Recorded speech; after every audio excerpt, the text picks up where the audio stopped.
নমস্কার বন্ধুরা, job updates and news চ্যানেলের পক্ষ থেকে তোমাদের সকলকে জানাই স্বাগত।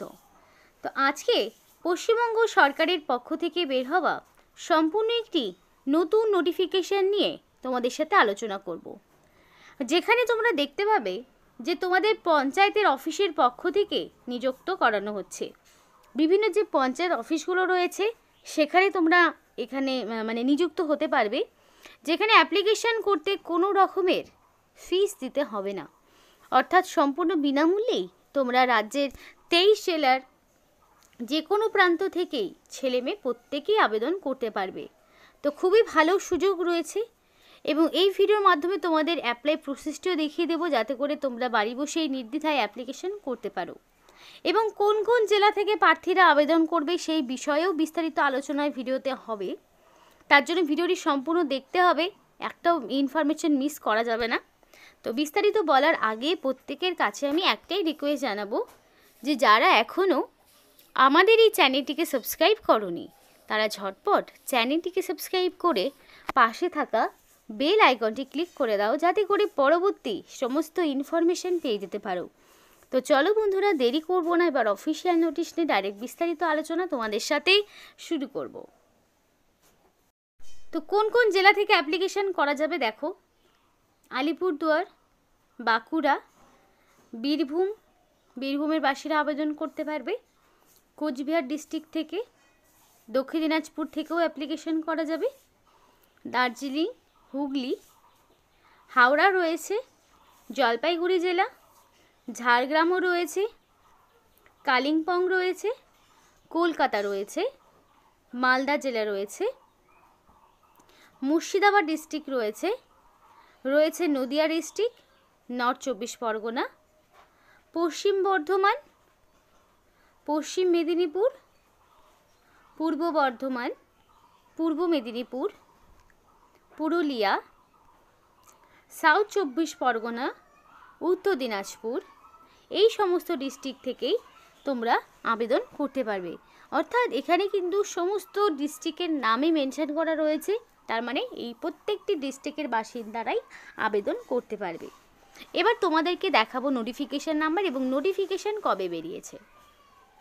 তো বন্ধুরা দেখো, এখানে তোমাদের নোটিফিকেশন বেরিয়েছে 20 তারিখে, মানে ফেব্রুয়ারি 21 তারিখে নোটিফিকেশন আউট হয়েছে। একদম নতুন একটি নোটিফিকেশন 2025 সালে ফেব্রুয়ারি মাসে যেটা আউট হয়েছে। এবং এখানে অ্যাপ্লিকেশন করতে হলে 11 তারিখের মধ্যে কমপ্লিট অ্যাপ্লিকেশন করতে হবে।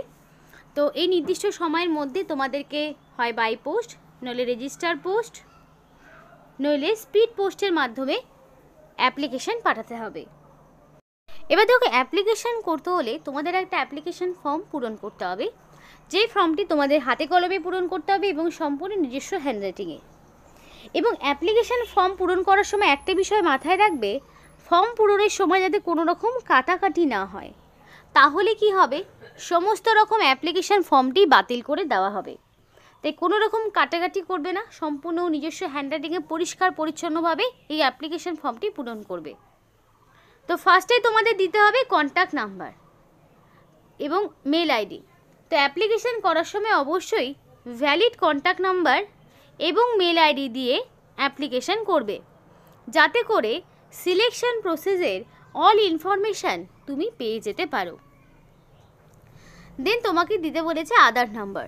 তো আধার কার্ডের যে নাম্বারটি রয়েছে সেটা খুব সুন্দরভাবে কোনো রকম ভুল ত্রুটি ছাড়াই বারবার চেক করে বসাবে। কারণ কি দেখো, অফলাইন অ্যাপ্লিকেশান, এখানে কারেকশানের কোনো রকম সুযোগ তুমি পাবে না।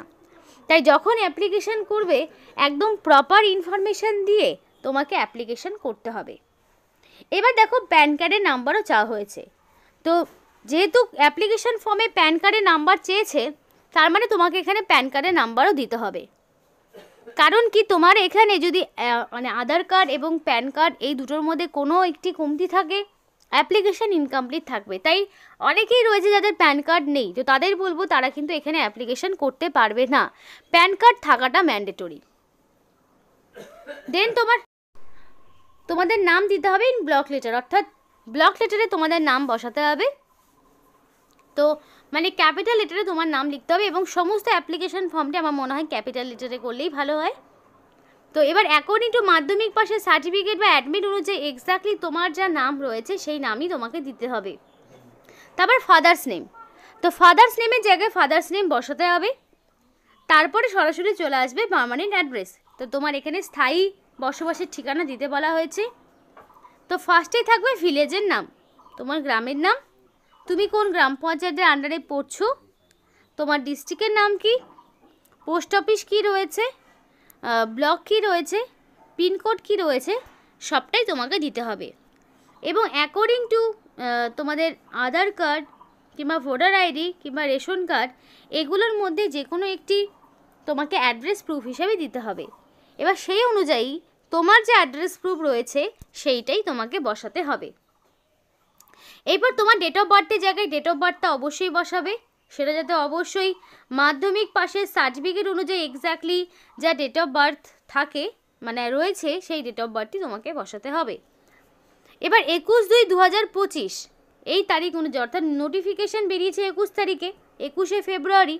তো 21/2/2025 অনুযায়ী এক্স্যাক্টলি তোমার কত বছর কত মাস কত দিন হচ্ছে সেইটাও তোমাকে এখানে মেনশন করতে হবে। এবং সেই ক্যালকুলেশনটা মাধ্যমিক পাশের সার্টিফিকেটে এক্স্যাক্টলি যে ডেট অফ বার্থ এবং 21/2/2025 অনুযায়ী কাউন্ট করবে, কাউন্ট করে কত বছর কত মাস কত দিন হচ্ছে সেটাকে তোমাকে বসাতে হবে।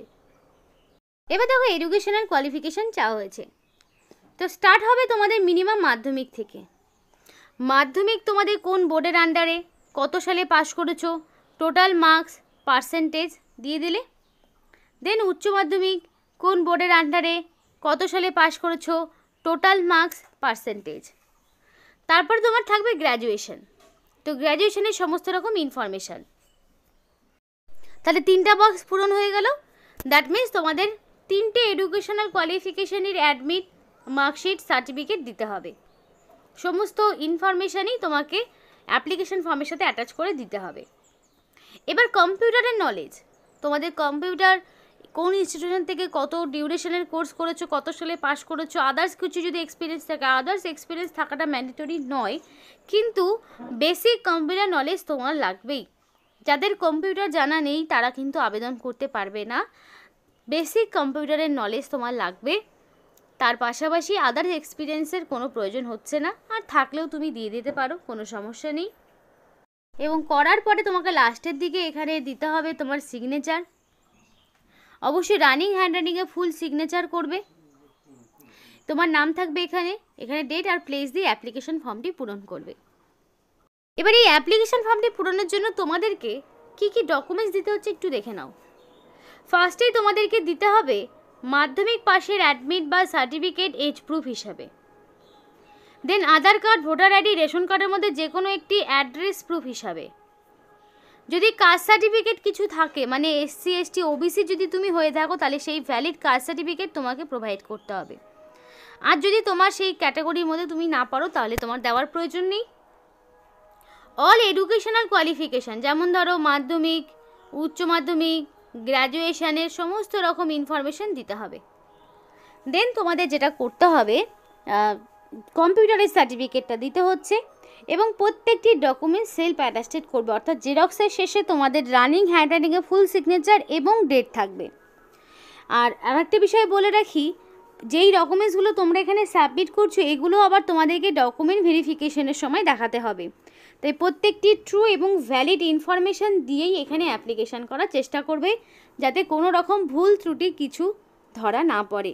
তাহলে কিন্তু অ্যাপ্লিকেশান সম্পূর্ণই বাতিল হয়ে যাবে এবং সিলেকশন প্রসেসে আর ডাক পাবে না। এবার সিলেকশন প্রসেসটা বলি। রিটেন টেস্ট থাকছে 40 নাম্বার, ডিউরেশন 60 মিনিট। 60 মিনিটের একটা পরীক্ষা 40 নাম্বারের, যেখানে জিকে থেকে এবং ম্যাথ থেকে কোশ্চেন থাকবে, লজিক থাকবে। স্টেপ 2তে রয়েছে ইন্টারভিউ, অর্থাৎ যেই সমস্ত ক্যান্ডিডেট রিটেন টেস্ট কোয়ালিফাই করবে শুধুমাত্র তাদেরকেই ইন্টারভিউতে ডাকা হবে। সেখানে থাকছে 10 নাম্বার, টোটাল 50 নাম্বারের একটা স্কোর রয়েছে এবং এই 50 নাম্বারের উপর ভিত্তি করে যে মেরিট লিস্ট তৈরি হবে সেই প্রার্থীকেই ফাইনালি যোগ্য হিসাবে এখানে নিযুক্ত করানো হবে। আর এখানকার যে এডুকেশনাল কোয়ালিফিকেশান মিনিমাম লাগবে গ্র্যাজুয়েট, অর্থাৎ মিনিমাম গ্র্যাজুয়েশন, সেটা যে কোনো শাখা থেকে হতে পারে, সায়েন্স হতে পারে, কমার্স হতে পারে, আর্টস হতে পারে, যে কোনো ব্যাকগ্রাউন্ড থেকে মিনিমাম গ্র্যাজুয়েট হলেই তবেই তুমি এখানে আবেদন করতে পারবে। গ্র্যাজুয়েশন ছাড়া এখানে কিন্তু অ্যাপ্লিকেশন করতে পারবে না। এটা হচ্ছে তোমার বেসিক কোয়ালিফিকেশান। তো বন্ধুরা, এখানে তোমাদের কমিউনিটি রিসোর্স পার্সন মানে সিআরপি পোস্টে নিয়োগ হচ্ছে। ঠিকানা দেওয়া রয়েছে, এই ঠিকানায় অ্যাপ্লিকেশন পাঠাবে, যেটা বাঁকুড়া ডিস্ট্রিক্টের এই ঠিকানায় পাঠাতে হবে। তো বন্ধুরা, এখানে অ্যাপ্লিকেশন করতে কিন্তু কাউকে কোনো পয়সা দিতে হচ্ছে না, সম্পূর্ণ বিনামূল্যে আবেদন করতে পারবে। তো নির্দিষ্ট সময়ের মধ্যে অ্যাপ্লিকেশন করবে, যেহেতু অফলাইন অ্যাপ্লিকেশন, সুতরাং এডিটের কোনো সুযোগ নেই।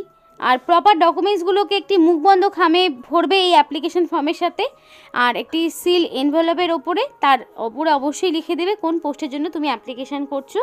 এই ফর্মালিটিগুলো তোমাদেরকে মেনটেন করে চলতে হবে, তবেই অ্যাপ্লিকেশন এখানে গ্রান্টেড হবে। এবং তারপরে এখানে রিটেন এক্সামিনেশন বা ইন্টারভিউ কবে হবে সেই বিষয়ে পরবর্তীতে এদের অফিসিয়াল ওয়েবসাইটে জানিয়ে দেওয়া হবে। তো এখানে আজকের মতো ভিডিওটি শেষ করছি। তোমরা অবশ্যই তোমাদের ডিস্ট্রিক্টের নাম কমেন্ট করো, যে কে কোন জেলা থেকে ভিডিওটি দেখছো, তাহলে সেই সমস্ত ডিস্ট্রিক্টে BDO office, DM office, panchayat অফিসে যা যা ইনফরমেশান পাবো তোমাদেরকে জানানোর চেষ্টা করব। তো সকলেই সুস্থ থাকবে, ভালো থাকবে এবং আমাদের চ্যানেলটিকে সাবস্ক্রাইব করে আমাদের সাপোর্ট করো, আমাদের সাথে থেকো, পাশে থেকো। আর ভিডিওটি সম্পূর্ণ দেখার জন্য তোমাদের সকলকে জানাই অসংখ্য ধন্যবাদ।